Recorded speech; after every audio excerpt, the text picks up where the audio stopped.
Welcome to the Kottke Ride Home for Thursday, January 28th, 2021. I'm Jackson Bird.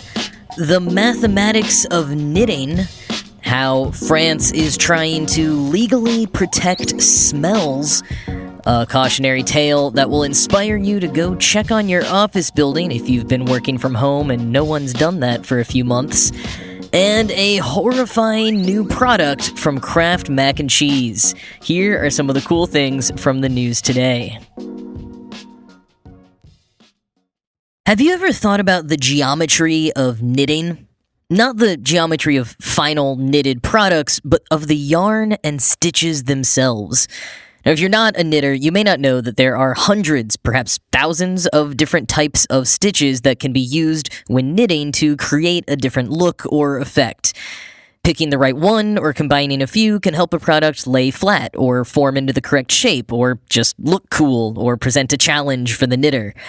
Physicist Elizabeth Matsumoto is a lifelong knitter who has been studying the math behind knitting ever since starting to wonder about it while in grad school at the University of Pennsylvania. Now she hopes to build a catalog of the mathematical rules that explain the resulting fabric properties from combining various stitches. Quoting Science News, "By varying stitch combinations, a knitter can alter the elasticity, mechanical strength, and 3D structure of the resulting fabric. Yarn on its own isn't very elastic, but when knitted, the yarn gives rise to fabric that can stretch by more than twice its length, while the yarn itself barely stretches." Matsumoto's research builds on knot theory, a set of mathematical principles that define how knots form. These principles have helped explain how DNA folds and unfolds and how a molecule's makeup and distribution in space impart it with physical and chemical characteristics. Matsumoto is using knot theory to understand how each stitch entangles with its neighbors. The types of stitches, the differences in their geometries, as well as the order in which you put those stitches together into a textile may determine the fabric's properties, she says. Making tiny changes, such as altering a couple of crossings in a knot, could have a huge impact on the mechanics of the textile. For instance, a fabric made of just one stitch type, such as a knit or purl, tends to curl at the edges. But combine the two stitch types together in alternating rows or columns, and the fabric lays flat. And despite looking nearly identical, the fabrics have varying degrees of stretchiness, Matsumoto and grad student Shashank Markandi reported in July in the Bridges 2020 conference proceedings. End quote. Now, in addition to working on a dictionary of stitches and their corresponding mathematical properties, Matsumoto is also working with her team to train a computer that can predict the mechanical properties of fabrics based on the yarn properties, mathematical stitch details, and final knitted structures.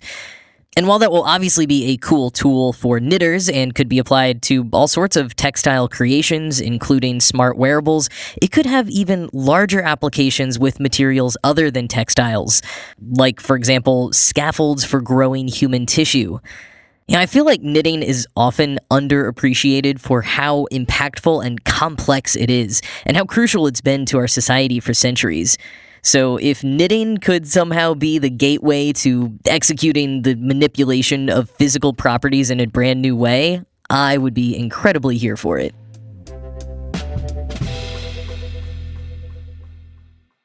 Plenty of buildings and artifacts get legal protection for their relevance as part of a community or culture's heritage, but France may soon be protecting certain sounds and smells under a new sensory heritage law. This has sort of arisen from a tension happening between folks who have lived in rural towns for generations, or at least most of their lives, and city dwellers who are moving to rural areas or vacationing there.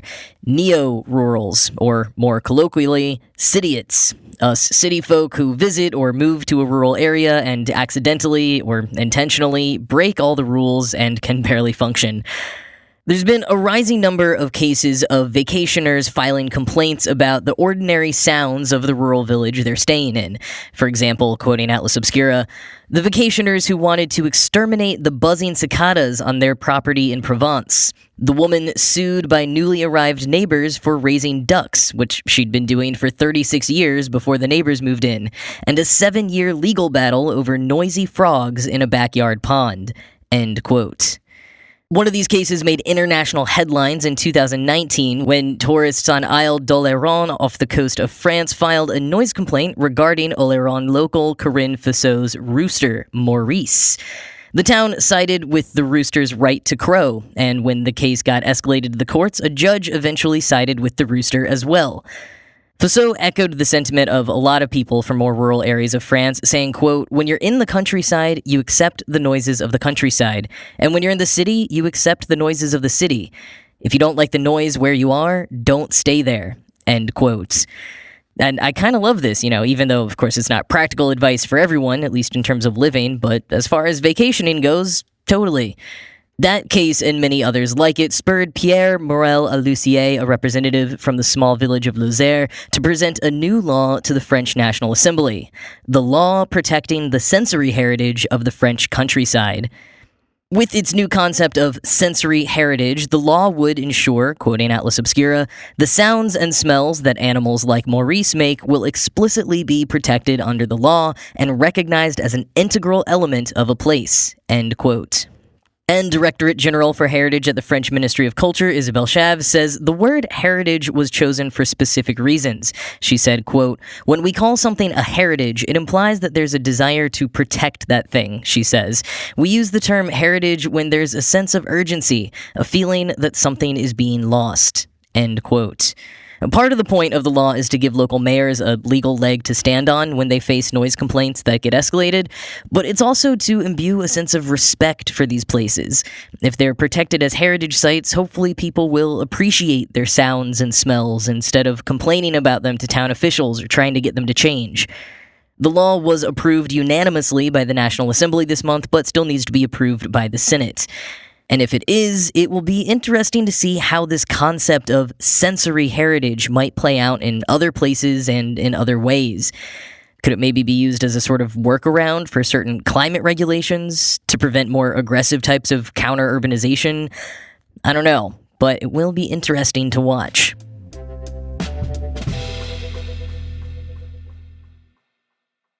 Anyone who has been working from home throughout the pandemic but has had the occasion to make a trip back to the office has likely made some interesting, though largely banal, discoveries.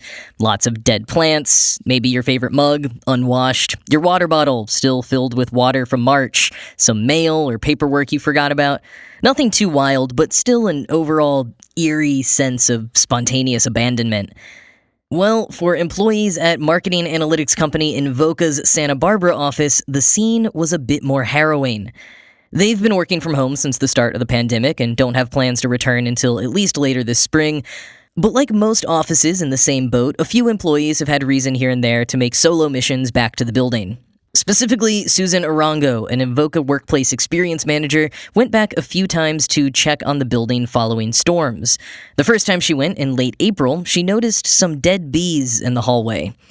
Thinking they could have blown in from the storm, she shrugged it off. But the next time she returned, there were more dead bees on the ground. Still, she didn't see any signs of live ones, and since no one was working out of the office at the time, she didn't worry. But as she kept making regular trips, she kept seeing more and more dead bees in the building.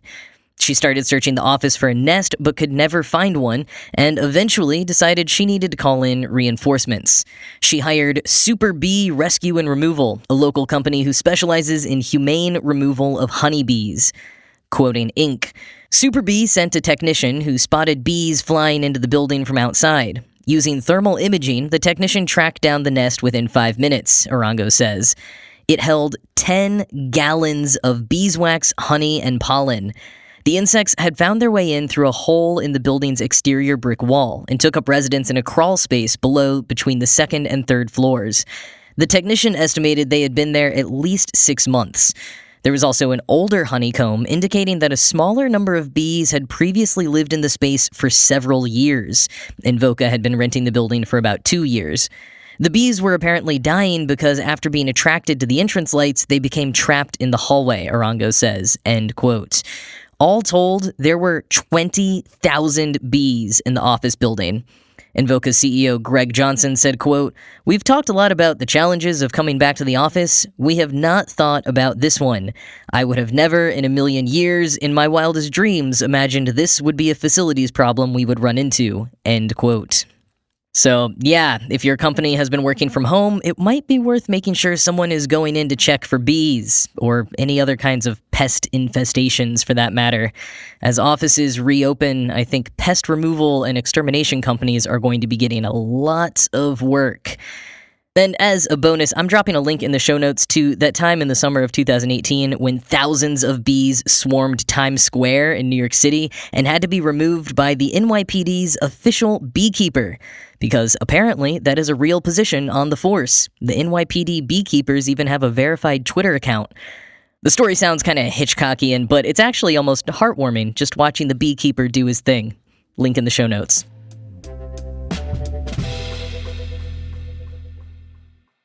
Valentine's Day is coming up, and Kraft is hoping you'll treat your sweetheart to a delicious bowl of pink mac and cheese, or as they've branded it, candy mac and cheese. But it doesn't look like candy in the marketing. It looks like a bowl of cheesy pasta that someone photoshopped bright pink. Kraft Heinz spokesperson said that the pink color comes from beetroot and carrot concentrates, which, alright, that doesn't actually sound too bad. Those are the kinds of natural additives that you don't usually taste at all. But then, quoting NBC Chicago, "As for what makes it taste like candy, the extra packet of powder contains fructose, natural flavors, and vanilla extract," they said, end quote. Yeah, I think I'm out at that point. I just don't think I want my pasta tasting like vanilla, especially cheese and vanilla. Something about that is not connecting in my brain. I don't like it. And apparently the beetroot and carrot concentrates are also part of the powder packet, not in the pasta. This candy mac and cheese doesn't actually exist as its own product. You get a normal box of Kraft Mac and Cheese and then just add the powder packet to turn it pink and sweet tasting. And it's not for sale. To get your hands on a box, you'll have to enter to win at candycraftmacandcheese.com before February 8th. 1,000 people will win a box of normal mac and cheese and one of these horrifying packets of powder. Torrance McClell on Twitter summed up my feelings pretty well, saying, quote, "I don't know whether to enter or call the police," end quote. Most people online aren't having it, saying they'd eat a lot of horrifying artificial flavor pairings, but this is just one step too far. Though some, like Twitter user Jonathan Flores, are owning their terrible taste by tweeting, quote, "I'm single and ready to eat this alone on V-Day." Good for you, Jonathan. Respect. Listen, I'm just trying to imagine if Kraft thought that this would become like one of those specialty pastel-colored themed frappuccinos that all the influencers post selfies with, or if they knew that this was going straight for the shock value dark side of the internet. I mean, either way, their marketing clearly worked. We're all talking about it. And I've got to admit, while I do not want to eat it, I am really curious what it actually looks like when it's all mixed up. You know, they've only posted a clearly edited mock-up. I want to see the gritty, realistic photos that people post when they try mixing it up themselves. One thing to look forward to on Valentine's Day, I suppose.